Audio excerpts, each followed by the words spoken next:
Bom, então vamos agora continuar o que a gente começou e terminar de ver o que mais é pedido para esse experimento de ondas sonoras, né? Agora o que a gente vai fazer é verificar aqui qual é a variação da amplitude e da intensidade sonora, ou seja, da variação de frequência. Então, nós temos, a partir da etapa B, a velocidade de propagação de onda neste meio, do meio da simulação, e nós queremos fazer uma relação entre intensidade, variação de pressão e amplitude que está disponível aqui nesse quadradinho de controle aqui. Então, o que nós vamos fazer nessa etapa? A gente pede para ver o gráfico, pegamos o sensor de pressão aqui. Se bem que acho que não precisa dele, só o outro, é a trena que a gente vai usar. Então, nós vamos medir um quadradinho desse, e essa distância em centímetros, a gente vai dizer que é uma medida de pressão P0, ok? Então, escolheu um valor aqui, mediu o melhor que puder, 50 centímetros é um P0. Está escrito aqui do lado, o quadradinho vale 50 centímetros. Daí o que a gente vai fazer? Coloca em tom de reprodução e liga o alto-falante. Nós vamos escolher uma distância fixa a partir da origem, que está aqui nesse ponto, e vamos medir a amplitude desta onda em pressão. Aqui, como a minha trena está colocada, fica um pouco difícil de medir, mas se você colocar de outra forma, né? Por exemplo, aqui embaixo, medir sempre aqui em cima. Ou também usar o tracker para fazer uma análise dessas imagens. Bom, se um quadradinho vale 50, a amplitude da onda vale 2 centímetros. Se a gente varia a amplitude, ao passar por esse ponto, a onda terá uma intensidade maior. Você pode colocar no modo lento e passar em pause, frame a frame, para conseguir observar com calma qual é a amplitude da onda em pressão ao passar pelo ponto que você está observando. Então, essa é a etapa C, a relação entre a amplitude e a intensidade a partir desta valor máximo de pressão. Finalmente, nós vamos estudar um pouco a relação entre a amplitude e a distância da fonte. De novo, nós vamos usar a trena. Nesse caso, talvez o melhor seja mesmo usar o tracker para fazer as fotos ou para fazer uma medida da intensidade. E vocês vão observar que, à medida que eu avanço nessa direção, aqui, eu percebo uma diminuição na amplitude do sinal. Outra opção é também colocar aqui os sensores em 2 locais diferentes. Coloco o valor de amplitude que eu consiga perceber nas 2 curvas. Ainda está meio intenso, porque a branquinha está passando do limite. E aqui eu consigo ver claramente que uma é menos intensa do que a outra, né?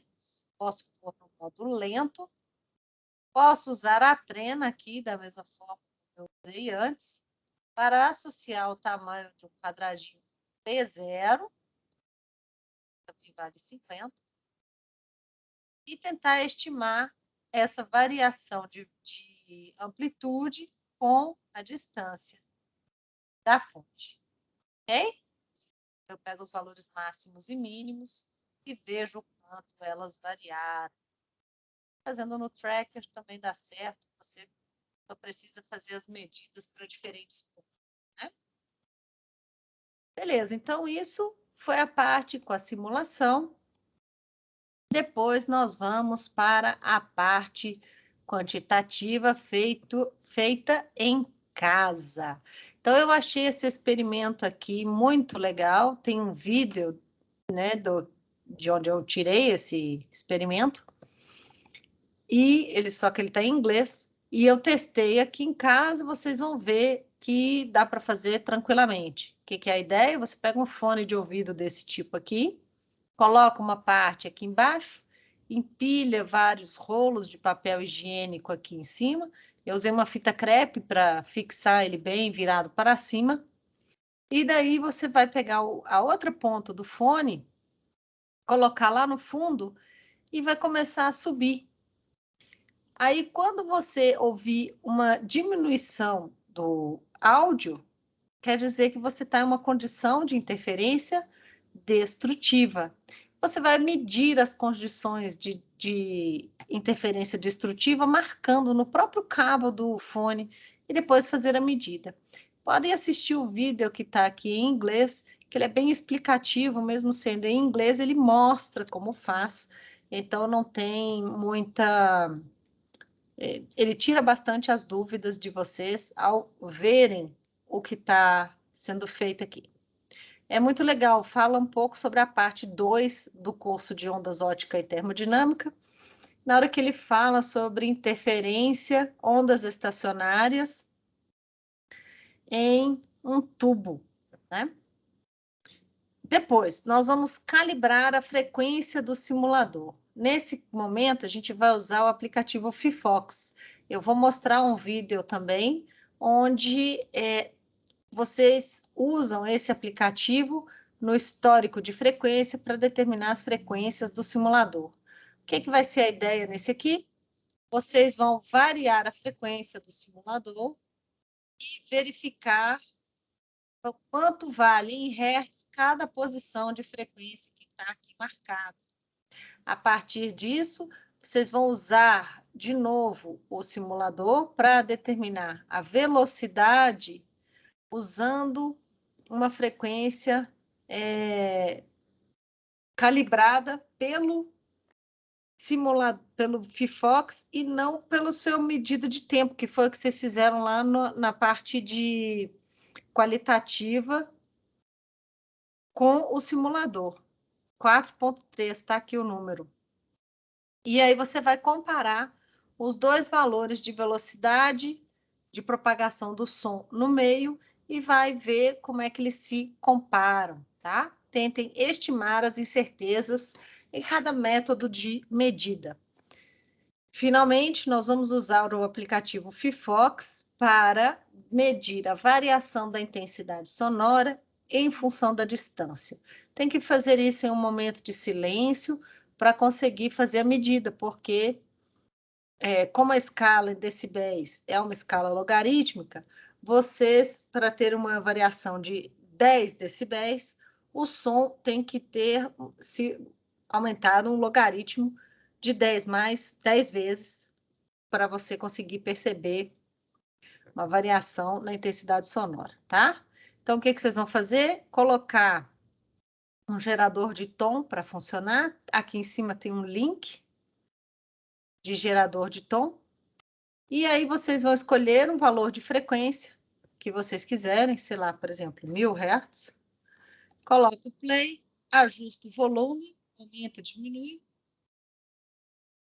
E vocês vão, com o Fifox, detectar a amplitude do sinal à medida que afastam o telefone, o microfone da sua fonte sonora, tá bom? Tem que ter em mente todos os cuidados que são necessários, características do som, como é que ele se propaga, como é que ele se propaga no meio, como é que ele se propaga no espaço. Pessoal, então ficou um experimento bem completo, com muita coisa para fazer, e por isso eu relembro a importância de dividir as tarefas para a equipe. Então, parte da equipe vai fazer uma parte do experimento, outra parte faz outra etapa do experimento, e depois vocês conversam, se reúnem, trocam informações sobre o que vocês perceberam dessa parte experimental. Se tiverem dúvidas, não hesitem em entrar em contato. Um abraço e até mais.